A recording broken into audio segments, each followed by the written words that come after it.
My aunt is weirdly obsessed with BTS for some reason. Wish I looked like one of those Korean guys so I could fuck her. Not even gonna lie.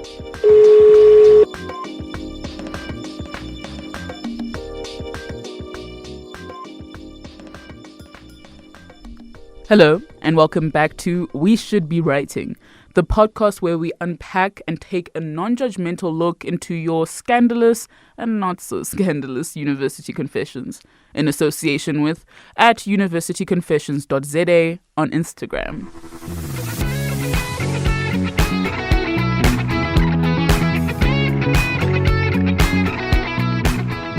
It looks like we have a lot to unpack in today's episode, so we better get into it.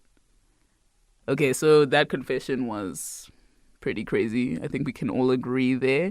This woman's allegedly weird obsession with BTS hasn't come out of nowhere, though.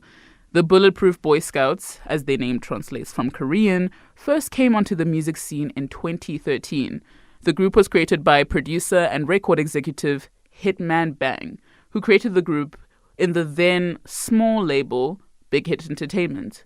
The members are RM, who is the group's leader, Jin, Suga, J-Hope, Jimin, V, and Jungkook. The 7-member boy band rose to stardom in the late 2010s after hits like DNA, Fake Love, and Boy With Love. BTS is also known for being a record-breaking sensation, with Dynamite and Butter breaking records for most YouTube views in 24 hours, and both these singles spending several weeks at number 1 on the Billboard Global 200 chart. The group falls under the K-pop genre, a mixture of musical influences across decades, such as pop, hip-hop, and R&B. As much as K-pop is about this liveliness, there must be something keeping the industry, which had an export value of $756 million in 2019, alive. To delve deeper into the K-pop industry, I have invited editor Tylin Moodley and producer Tannur to today's show. Okay, guys, so before we even get into this discussion properly, I think it's really important for listeners and also just us in general to get into the historical aspects of how K-pop came about and how we got here. Tannur, takes away. It's actually quite interesting how K-pop came about, and I think a lot of people will actually be surprised by this. So in 1999, after sitting in an unstable economic position for some time, the South Korean government dedicated a percentage of its national budgets to the entertainment industry. This was around $148.5 million. Goodness, like, have you ever seen that kind of budget being used in any basic sector in this country, and then it actually coming into something that we can see with our eyes? Yo. But also to see how much they put into it and how much they've got out of it, because how we mentioned earlier, how they made in 2019 $756 million. I think also what's quite interesting is that's the export value. Yeah. So that's what South Korea is actually exporting off of this boy band, if you will. Yeah, I don't remember where I heard this, but it was something like they contribute a specific percentage to the country's GDP, which almost rivals an airline from the country. They're actually bringing serious money just as a boy band to the country. But I mean, this hasn't come out of nowhere.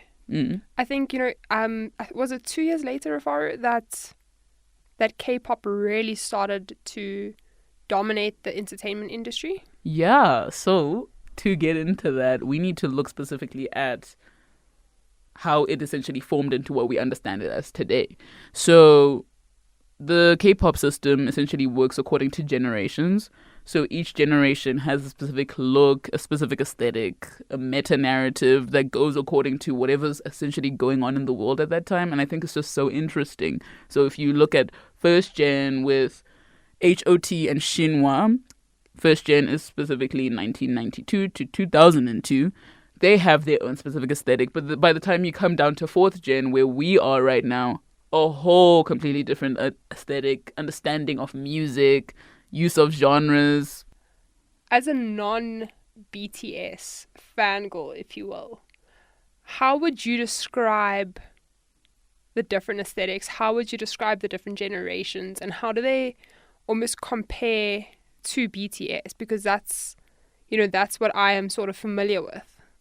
Ooh, it's such a good question because I feel like for everyone there will be a different answer. But specifically for second gen, which is one generation that I just find so interesting, they almost had like a certain reckless abandon with how they went about just their music, their presence in the industry.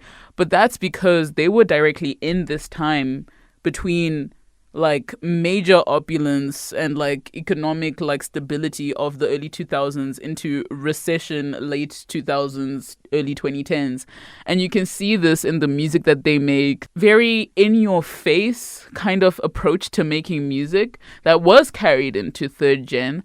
But I think what makes third gen specifically very interesting, third gen is where BTS comes from, is that they now also were at this apex between like that like bombastic, we're in your face, oh we're crying because of the recession kind of vibe of second gen, radically shifting. So you'll see BTS being like very overtly emotional and like adopting a certain like soft masculinity to how they go about their music, and the same thing goes like across the whole generation. But even with that, each group still has its own very specific and distinct identity, which is so interesting. And I think that's definitely because they all come from very distinct entertainment companies.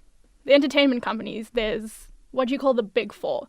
Initially it was like the big three, which was YG Entertainment, SM Entertainment, and JYP. But since like BTS came on the scene and they've grown in popularity, HYBE has actually become like one of the biggest entertainment industries in the world, basically. These entertainment industries are where idols, they audition mainly, and they go under intense training programs, they get scouted. Tylin, you mentioned that these idols are scouted.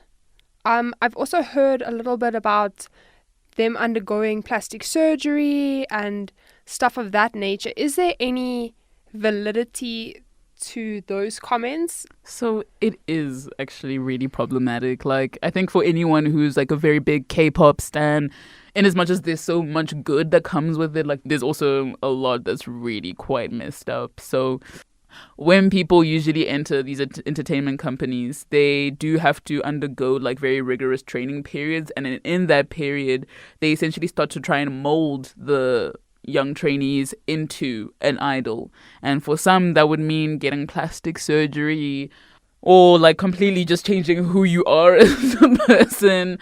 But I think why this conversation can be very reductive is that like people make it seem like the same thing doesn't happen in the mainstream Western music industry.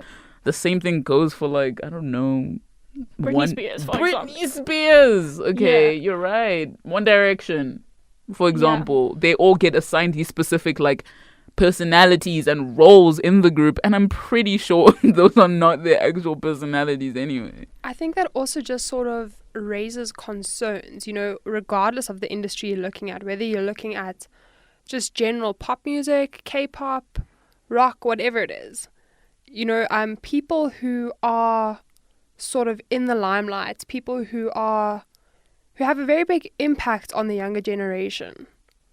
How does that sort of impact the younger generation's mindset, how they view themselves? Ooh, preach, sister. Because I remember one of my friends was really, really into EXO, right?